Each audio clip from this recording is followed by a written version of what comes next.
Hello friends, good morning. देखिए student, कल अपना टॉपिक चल रहा था एल्कोहल के भौतिक गुणधर्म, फिजिकल प्रॉपर्टीज ऑफ एल्कोहल। और भौतिक गुणधर्मों में लास्ट भौतिक गुणधर्म रह गया था अपना सॉल्युबिलिटी। देखिए लास्ट भौतिक गुणधर्म क्या था अपने पास, विलीयता, सॉल्युबिलिटी। देखिए एल्कोहल जो होते हैं वो जल में कैसे होते हैं, विलेयशील होते हैं। एल्कोहल जल में विलेयशील क्यों होते हैं? क्योंकि ये जल के अणुओं के साथ जुड़कर हाइड्रोजन बॉन्ड बना लेते हैं। तो मैंने अभी आपको बताया कि जितने भी एल्कोहल होते हैं वो क्या होते हैं, जल में विलेयशील होते हैं, क्योंकि जल के अणुओं के साथ जुड़कर हाइड्रोजन बॉन्ड बना लेते हैं। Alcohols are soluble in water because they form hydrogen bond with water molecule. अब देखिए एल्कोहल के जो मॉलिक्यूल्स होते हैं जल के अणुओं के साथ किस तरीके से हाइड्रोजन बॉन्ड बनाते हैं। देखिए ये अपने पास एल्कोहल का प्रथम अणु दे रखा है और ये जल का अणु दे रखा है।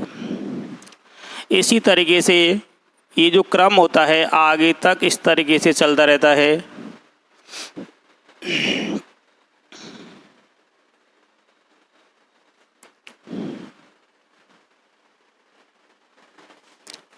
ये अल्कोहल का अणु, अगला देखिए ये वाटर का मॉलिक्यूल, और ये जो क्रम होगा इधर भी आगे तक चलता रहेगा और इधर भी आगे तक चलता रहेगा। और कौन सा बॉन्ड बनता रहेगा, हाइड्रोजन बॉन्ड। ये जो बॉन्ड बन रहा है इस बॉन्ड को आप ऐसे भी शो कर सकते हैं और इस तरीके से भी आप शो कर सकते हैं।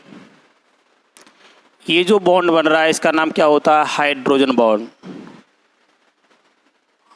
Hydrogen bond. तो बोर्ड एग्जाम में इस लाइन से क्वेश्चन मिल सकता है कि एल्कोहल जल में विलेयशील क्यों होते हैं। तो आपको जवाब देना है क्योंकि एल्कोहल जो होते हैं जल के अणुओं के साथ जुड़कर क्या बनाते हैं, हाइड्रोजन बॉन्ड। देखिए दूसरा पॉइंट, जितने भी एल्कोहल्स होते हैं इनकी जो विलीयता होती है वो अणुभार बढ़ने के साथ साथ क्या होती है, घटती है। क्योंकि अणुभार बढ़ने पर एल्कोहल के अणुओं के अंदर जल विरोधी वाले जो पार्ट होते हैं उनकी संख्या में क्या हो जाती है, वृद्धि हो जाती है, जिसकी वजह से हाइड्रोजन बॉन्ड बनने की जो सामर्थ्य होती है वो क्या हो जाती है, घट जाती है। तो मैंने अभी आपको बताया कि एल्कोहलों का यदि आप अणुभार क्या कर दें, इंक्रीज कर दें, तो एल्कोहलों की जल में विलीयता क्या हो जाती है, घट जाती है। क्यों घट जाती है? क्योंकि अणुभार बढ़ने के साथ साथ एल्कोहलों के अंदर जल विरोधी जो भाग होते हैं उनकी संख्या में वृद्धि हो जाती है। उनकी संख्या में वृद्धि होने से हाइड्रोजन बॉन्ड बनने की जो सामर्थ्य होती है वो क्या हो जाती है, घट जाती है। तो सेकंड पॉइंट को मैं सीधा ये ले सकता हूँ कि सॉल्युबिलिटी व्युत्क्रमानुपाती क्या होती है, मॉलिक्यूलर वेट। तो मैंने अभी आपको बताया यदि एल्कोहलों का मॉलिक्यूलर वेट बढ़ता है तो क्या इंक्रीज होता है, बताइए, non polar part of hydrocarbon. जो हाइड्रोकार्बन होता है एल्कोहल का, उसके जो जल विरोधी भाग होते हैं उनकी संख्या में क्या हो जाती है, वृद्धि हो जाती है। और वृद्धि होने की वजह से एल्कोहलों की जो सॉल्युबिलिटी होती है, एल्कोहलों की जो जल में विलीयता होती है वो क्या हो जाती है, डिक्रीज हो जाती है। क्योंकि इन पार्टों की वृद्धि होने से एल्कोहल के जो अणु होते हैं जल के अणुओं के साथ हाइड्रोजन बॉन्ड बनाने में कैसे होते हैं, असमर्थ होते हैं। तो देखिए कुछ एग्जाम्पल अपने पास दे रखा है, मेथिनॉल। दूसरा अपने पास दे रखा है एथिनॉल, और तीसरा माना कि अपने पास दे रखा है प्रोपिनॉल। और आपसे क्वेश्चन पूछ लिया गया कि मेथेनॉल, एथेनॉल और प्रोपेनॉल में से कौन जल में ज़्यादा विलेयशील होता है। तो मैंने अभी आपको बताया कि अणुभार बढ़ने के साथ साथ एल्कोहल के जो अणु होते हैं उनके अंदर अध्रुवीय जो पार्ट होता है, जल में एब्लेसी जो पार्ट होता है, उसकी संख्या में क्या हो जाती है, वृद्धि हो जाती है, जिसकी वजह से एल्कोहलों की जल में जो विलेयता होती है वो क्या हो जाती है, घट जाती है। तो इन तीनों में से जल में कौन ज़्यादा विलेयशील होगा, मेथेनॉल, क्योंकि इसका अणुभार क्या है, सबसे कम है। और जो प्रोपेनॉल होता है इसका अणुभार सबसे ज़्यादा है, इसलिए जल में कैसा होगा, अविलेयशील। तो सॉल्युबिलिटी का क्रम क्या आएगा, मेथेनॉल ग्रेटर देन एथेनॉल, ठीक है, ग्रेटर देन प्रोपेनॉल। अब देखिए तीसरा पॉइंट, देखिए सॉल्युबिलिटी के अंदर ये पॉइंट भी बोर्ड एग्जाम के व्यू से इम्पोर्टेंट है। हम बात करते हैं आइसोमेरिक एल्कोहल्स या समावेवी एल्कोहल्स के बारे में बात करें। समावेवी एल्कोहल, आइसोमेरिक एल्कोहल्स, जितने भी समावेवी एल्कोहल्स होते हैं इनकी जो जल में विलेयता होती है वो ब्रांचिंग बढ़ने के साथ साथ क्या होती है, बढ़ती है। क्योंकि ब्रांचिंग बढ़ने के साथ साथ जितने भी एल्कोहल के अणु होते हैं उनमें जो हाइड्रोकार्बन वाला जो जल विरोधी वाला पार्ट होता है उसका सरफेस एरिया क्या हो जाता है, डिक्रीज हो जाता है। और सरफेस एरिया डिक्रीज होने की वजह से समावेवी एल्कोहलों की जल में जो विलेयता होती है वो क्या हो जाती है, इंक्रीज हो जाती है। तो देखिए आइसोमेरिक जो एल्कोहल होते हैं, आइसोमेरिक एल्कोहल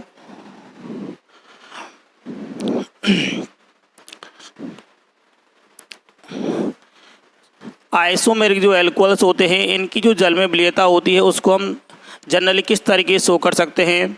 तो देखिए सॉल्युबिलिटी ऑफ एल्कोहल समानुपाती होती है ब्रांचिंग, समानुपाती क्या होती है, ब्रांचिंग,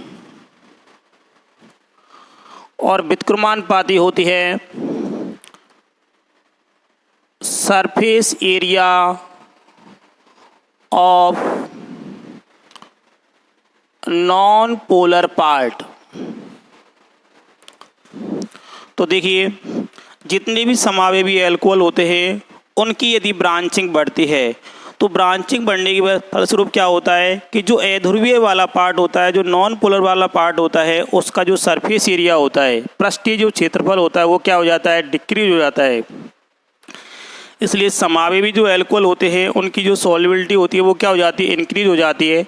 तो देखिए ये अपने पास समावेवी एल्कोहल्स होते हैं, RCH2H, इसका नाम होता है 1 डिग्री एल्कोहल।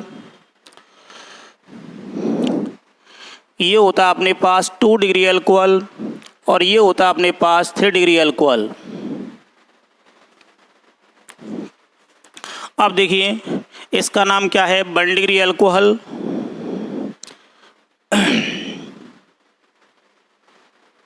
ये होता है अपने पास 2 डिग्री एल्कोहल और ये क्या होते हैं अपने पास 3 डिग्री एल्कोहल, ठीक है। अब देखिए इन तीनों में से कौन जल में ज़्यादा विलेयशील होता है। तो मैंने अभी आपको बताया कि ये जो 3 डिग्री एल्कोहल है इसके अंदर नंबर ऑफ जो ब्रांचिंग है वो सबसे ज़्यादा हैं, शाखाएं सबसे ज़्यादा हैं। इसलिए इसके अंदर ये जो नॉन पोलर पार्ट होगा उसका जो सरफेस एरिया होगा वो क्या होगा, सबसे कम होगा। इसलिए इसकी जो जल में विलेयता होगी वो क्या होगी, सबसे ज़्यादा होगी, ठीक है। हम बात करते हैं 2 डिग्री एल्कोहल। 2 डिग्री एल्कोहल के अंदर एक ब्रांचिंग है और जो 1 डिग्री एल्कोहल होता है इसके अंदर एक भी ब्रांचिंग नहीं है। इसलिए 1 डिग्री एल्कोहल की जो जल में सॉल्युबिलिटी होती है वो सबसे कम होती है और 3 डिग्री एल्कोहल की सबसे ज़्यादा होती है। तो सॉल्युबिलिटी का जो बढ़ता क्रम होगा वो क्या होगा, अपने पास ये क्रम होगा। और ये क्रम बोर्ड एग्जाम में सीधा पूछ लिया जाता है, ठीक है। सीधा क्वेश्चन पूछा जाएगा कि 1 डिग्री एल्कोहल, 2 डिग्री एल्कोहल और 3 डिग्री एल्कोहल को जल में विलेयता के घटते क्रम या बढ़ते क्रम में अरेंज कीजिए। तो सबसे ज़्यादा कौन होते हैं 3 डिग्री अल्कोहल, उसके बाद 2 डिग्री अल्कोहल, सबसे कम कौन से होते हैं 1 डिग्री अल्कोहल। तो देखिए जो सॉल्युबिलिटी होती है, सॉल्युबिलिटी से केवल 2 क्वेश्चन बोर्ड एग्जाम के विषय इंपॉर्टेंट हैं। पहला क्वेश्चन दोबारा सुनिए कि अल्कोहल जल में विलेयशील क्यों होते हैं। तो इसका एक शब्द में आंसर बताया कि अल्कोहल के जो अणु होते हैं जल के अणुओं के साथ जुड़कर हाइड्रोजन बंध बनाते हैं, इसलिए क्या हैं जल में विलेयशील। दूसरा इंपॉर्टेंट क्वेश्चन ये बताया है कि 1 degree alcohol, 2 degree alcohol, 3 degree alcohol में से कौन जल में ज़्यादा विलेयशील होता है। तो आपका जवाब आएगा 3 डिग्री अल्कोहल, क्योंकि 3 डिग्री अल्कोहल के अंदर ब्रांचिंग सबसे ज़्यादा होती हैं, जिसकी वजह से 3 डिग्री अल्कोहल के अंदर जो अध्रुवीय वाला जो पार्ट होता है उसका सरफेस एरिया सबसे कम होता है, इसलिए 3 डिग्री अल्कोहल की जल में विलेयता सबसे ज़्यादा होती है। ठीक है, ये अभी अल्कोहल के कंप्लीट भौतिक गुणधर्म हुए। अब नेक्स्ट टॉपिक चालू कर रहे हैं अल्कोहल के रासायनिक गुणधर्म।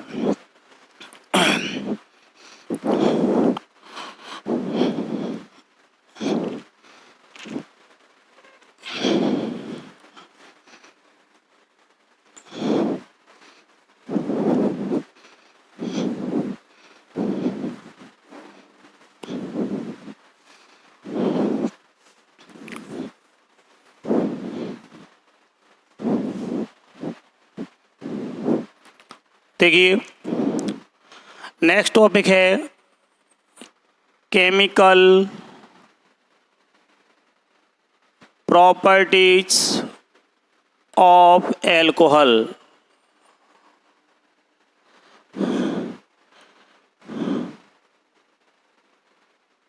एल्कोहल के रासायनिक गुणधर्म।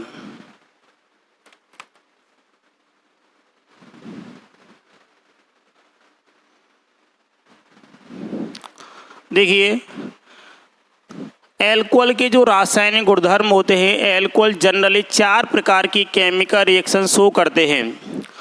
अब एल्कोहल 4 प्रकार की केमिकल रिएक्शन किस तरीके शो करते हैं, देखिए ये कोई मैंने एल्कोहल ले लिया RCH2OH। जो एल्कोहल होते हैं मैंने अभी आपको बताया कि जनरली 4 प्रकार की रासायनिक अभिक्रिया दर्शाते हैं या 4 प्रकार की रासायनिक अभिक्रिया देते हैं।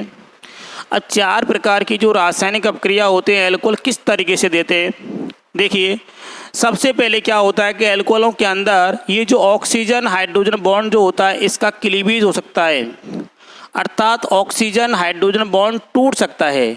तो पहली अभिक्रिया होती है ऑक्सीजन हाइड्रोजन बंध विलयन की रासायनिक अभिक्रिया है।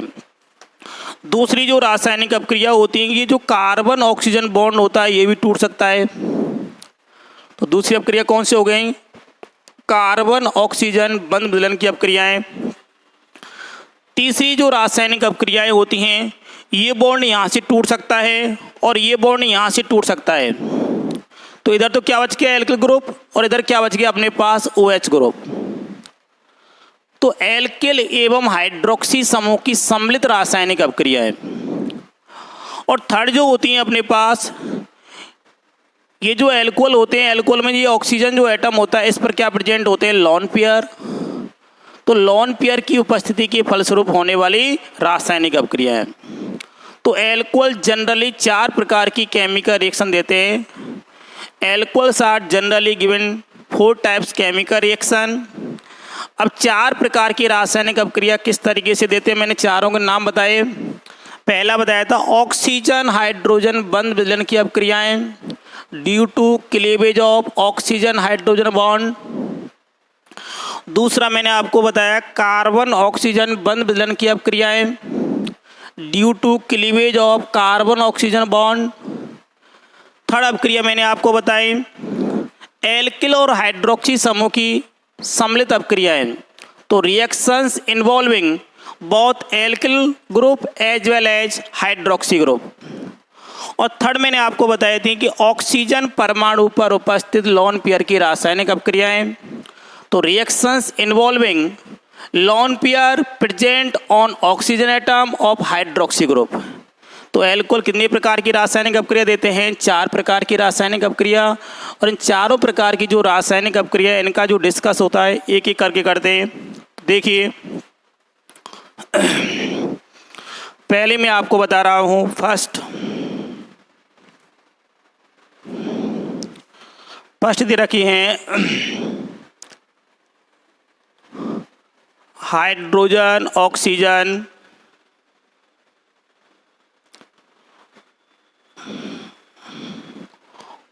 ऑक्सीजन हाइड्रोजन बंध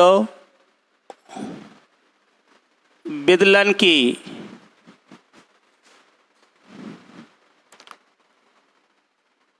अभिक्रियाएं, इंग्लिश में कहते हैं रिएक्शंस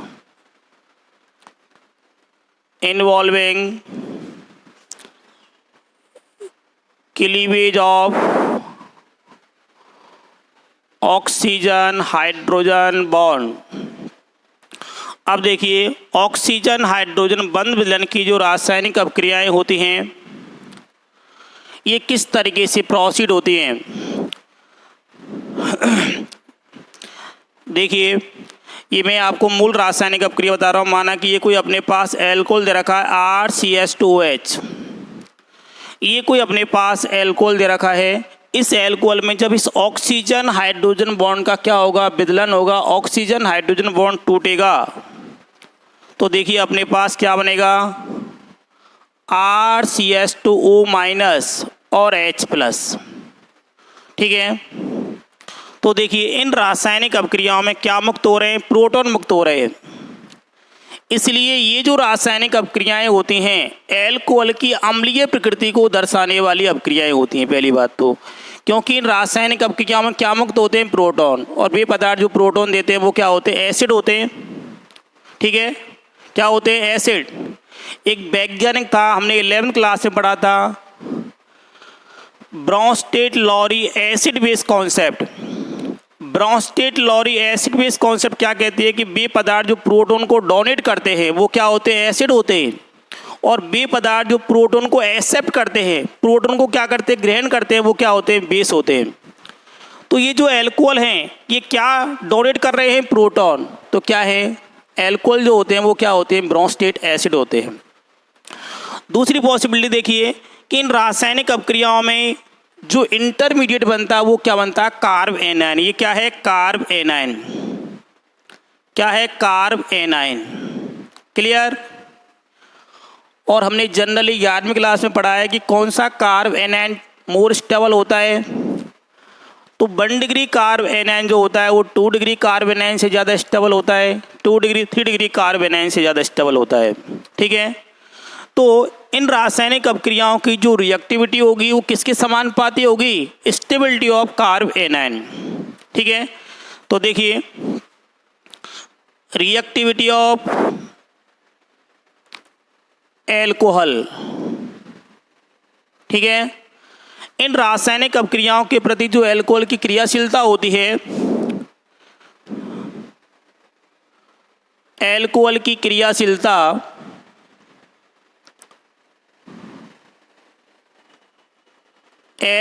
क्रियाशीलता ये समानुपाती होती है stability of carb anion. Stability of carb anion, carb anion के स्थायित्व।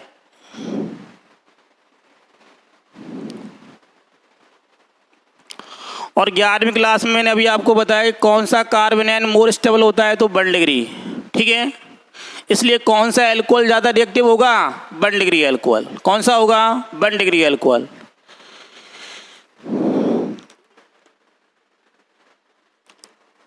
इसलिए एल्कोहलों की जो क्रियाशीलता होगी इस रासायनिक अभिक्रिया के प्रति क्या हो जाएगी, reactivity of alcohols towards this reaction। इस रिएक्शन के प्रति जो एल्कोहल होते हैं उनकी जो रिएक्टिविटी होती है उसका क्रम क्या होगा, ये क्रम अपने को जनरली ध्यान रखना है, ये क्रम इम्पोर्टेंट भी है। ये जितनी भी रासायनिक अभिक्रिया प्रोसीड की जाएंगी ऑक्सीजन हाइड्रोजन बंध विदलन की जितनी भी रासायनिक अभिक्रियाएं प्रोसीड की जाएंगी, इन रासायनिक अभिक्रियाओं में 1 डिग्री एल्कोहल की जो रिएक्टिविटी होगी वो सबसे ज़्यादा होगी। तो देखिए रिएक्टिविटी का ऑर्डर क्या आएगा, सबसे ज़्यादा कौन सा होगा, 1 डिग्री एल्कोहल। उसके बाद कौन सा होगा, 2 डिग्री एल्कोहल। और सबसे कम कौन सा होंगे, 3 डिग्री एल्कोहल। ठीक है, ये प्राइमरी एल्कोहल होता है, ये सेकेंडरी एल्कोहल होते हैं, और ये कैसे होते हैं, टर्सरी एल्कोहल। ये क्रम अपने को आना चाहिए, इम्पोर्टेंट है। ठीक है, ये जो क्रम होता है इम्पोर्टेंट है। इन अभिक्रियाओं के प्रति कौन सा एल्कोहल सबसे ज़्यादा रिएक्टिव होता है, तो आपका जवाब आएगा 1 डिग्री एल्कोहल। क्लियर। अभी मैंने आपको बताया कि रासायनिक अभिक्रियाओं में क्या मुक्त होते हैं, प्रोटॉन मुक्त होते हैं। इसलिए रासायनिक अभिक्रियाएं कैसी होती है, एल्कोहल की अम्लीय प्रकृति को दर्शाने वाली अभिक्रियाएं होती हैं। अब हम बात करते हैं एल्कोहलों की अम्लीयता की। ये क्रम इम्पोर्टेंट है बोर्ड एग्जाम के व्यू से। अब देखिए एल्कोहल की अम्लीयता।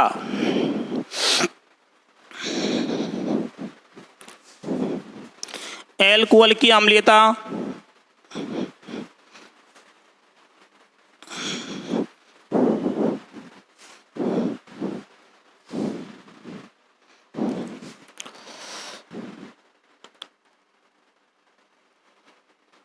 Acidity of alcohol.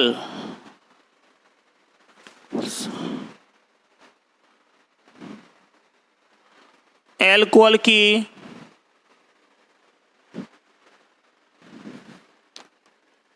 अम्लीयता। अब देखिए मैंने अभी ऊपर बताया था कि जितने भी एल्कोहल्स होते हैं वो कैसे होते हैं, ब्रोंस्टेड एसिड होते हैं। लेकिन एल्कोहलों की यदि हम अम्लीयता की बात करें तो जितने भी एल्कोहल्स होते हैं इनकी जो एसिडिटी होती है वो माइनस आई इफेक्ट के क्या होती है, समानुपाती, और प्लस आई इफेक्ट के क्या होती है, व्युत्क्रमानुपाती। तो देखिए एसिडिटी ऑफ एल्कोहल समानुपाती होता है माइनस आई इफेक्ट, व्युत्क्रमानुपाती प्लस आई इफेक्ट। और समानुपाती किसके होते हैं, polarity of OH bond,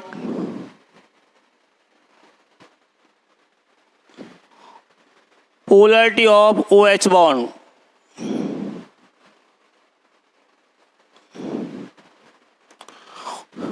OH बंध की ध्रुवता।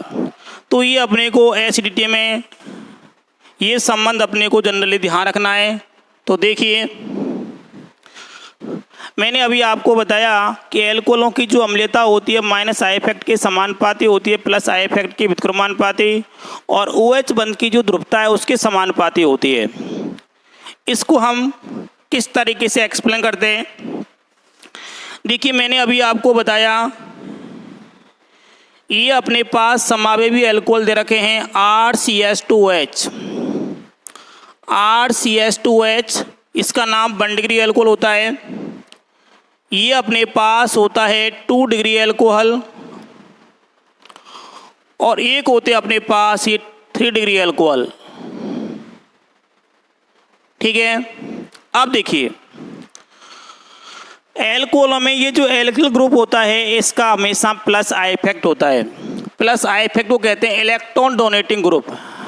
ये हमेशा इलेक्ट्रॉन देने का काम करते हैं।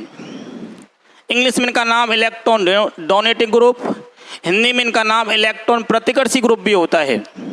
ठीक है, ये हमेशा इलेक्ट्रॉन देने का काम करते हैं।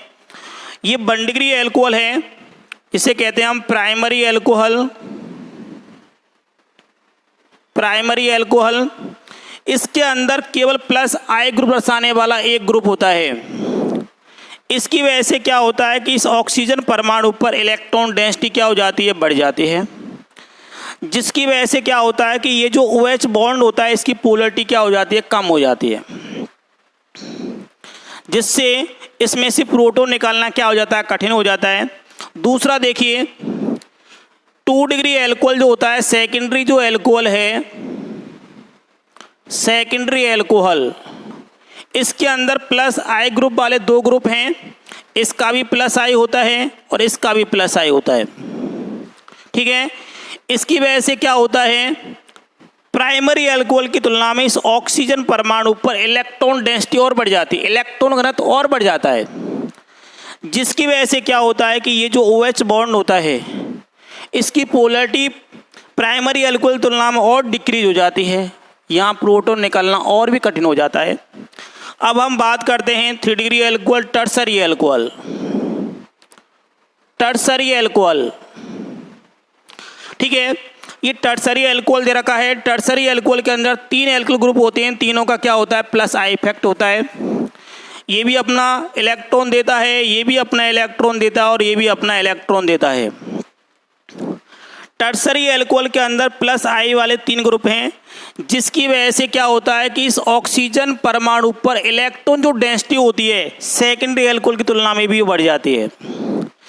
और इस अल्कोहल के अंदर ये जो OH बॉन्ड होता है इसकी पोलरिटी सबसे कम हो जाती है।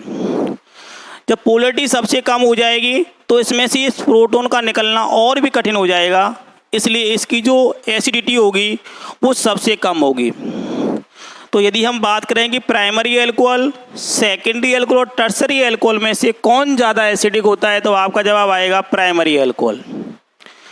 और टर्सरी अल्कोहल सबसे कम क्यों होता है, तो आपको बताना है कि टर्सरी अल्कोहल के अंदर प्लस आई वाले 3 ग्रुप होते हैं, जिसकी वजह से ऑक्सीजन परमाणु पर इलेक्ट्रॉन डेंसिटी सबसे ज़्यादा होती है, जिसकी वजह से OH बॉन्ड की पोलरिटी सबसे कम और प्रोटॉन का निकलना अधिक जटिल हो जाता है। इसलिए टर्सरी अल्कोहल की जो एसिडिटी होती है वो सबसे कम होती है।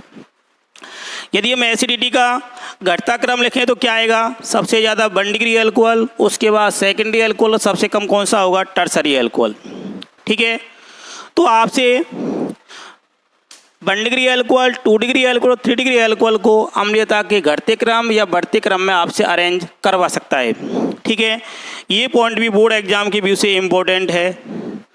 अब देखिए एक दूसरा क्वेश्चन आता है कि जितने भी अल्कोहल्स होते हैं वो जल की तुलना में कैसे होते हैं, दुर्बल एसिड होते हैं, क्यों। देखिए question,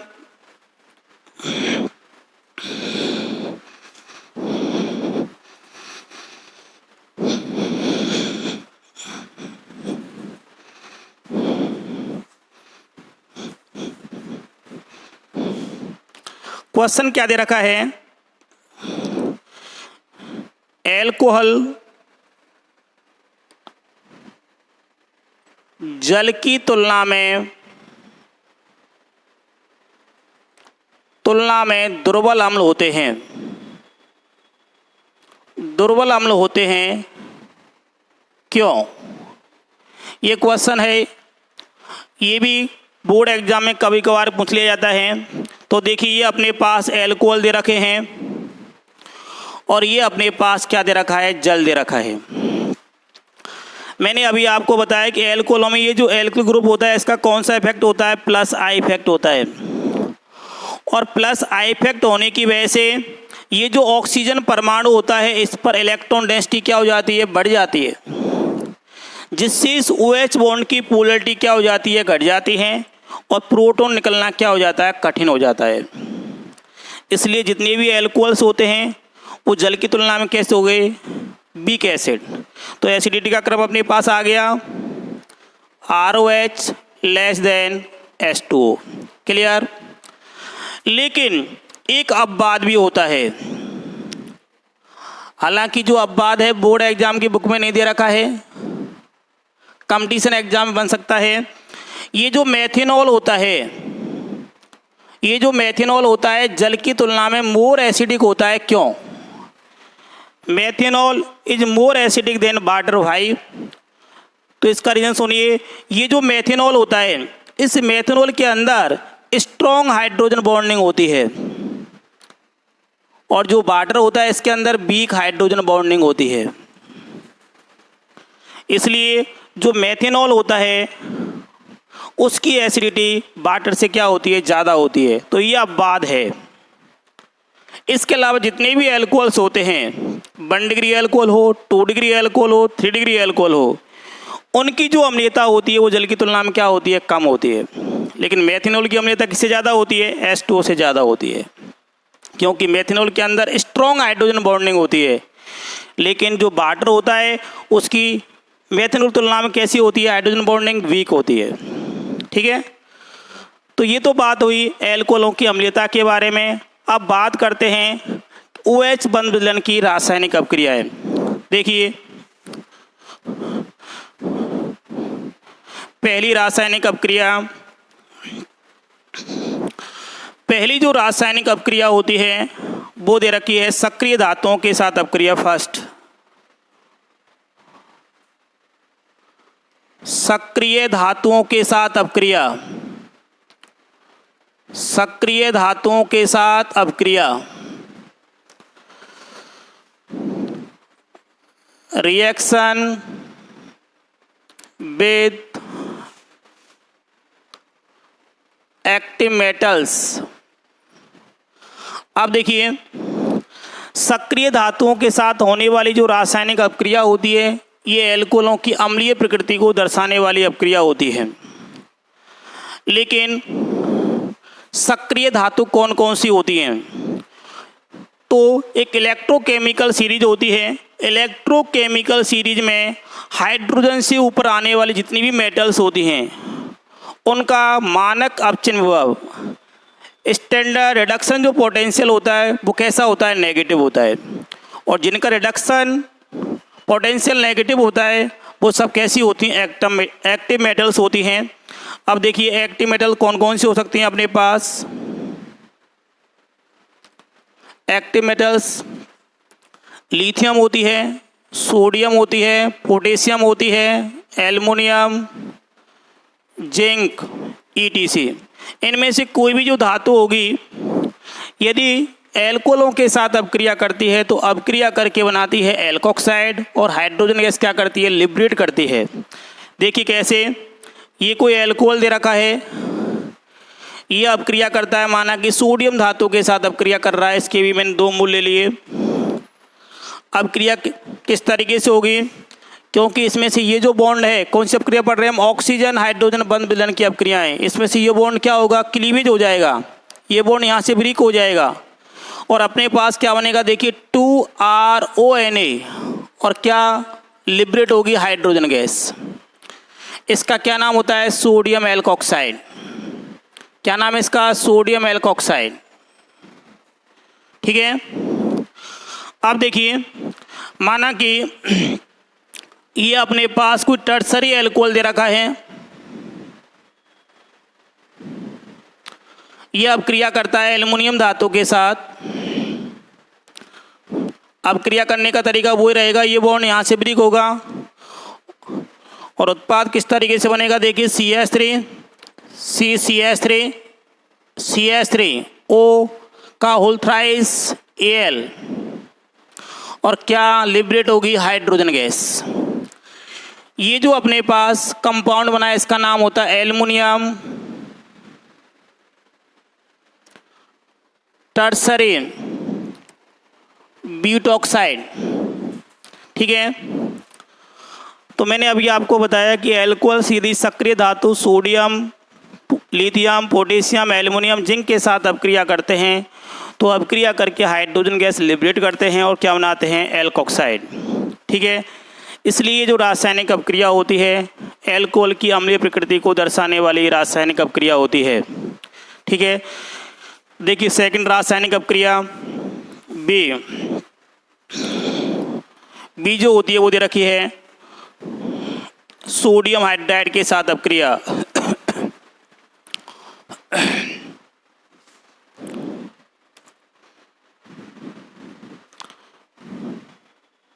reaction with sodium hydride,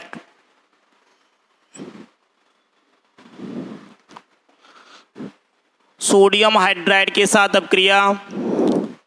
ठीक है, सोडियम हाइड्राइड के साथ अपक्रिया किस तरीके से होती है, देखिए ये कोई अपने पास एल्कोहल दे रखा है, ये सोडियम हाइड्राइड के साथ अपक्रिया करता है, तो अपक्रिया करने का तरीका वही रहेगा। इसमें भी क्या बनेगा, सोडियम एल्कोक्साइड, और क्या लिबरेट होगी हाइड्रोजन गैस, तो RONA प्लस H2। ठीक है, इसका क्या नाम है बताया था मैंने अभी आपको, सोडियम एल्कोक्साइड। क्या नाम होता है इसका? Sodium alkoxide. तो अभिक्रिया ए और बी दोनों जो रासायनिक अभिक्रियाएं होती हैं, एल्कोहलों की अम्लीय प्रकृति को दर्शाने वाली रासायनिक अभिक्रियाएं होती हैं।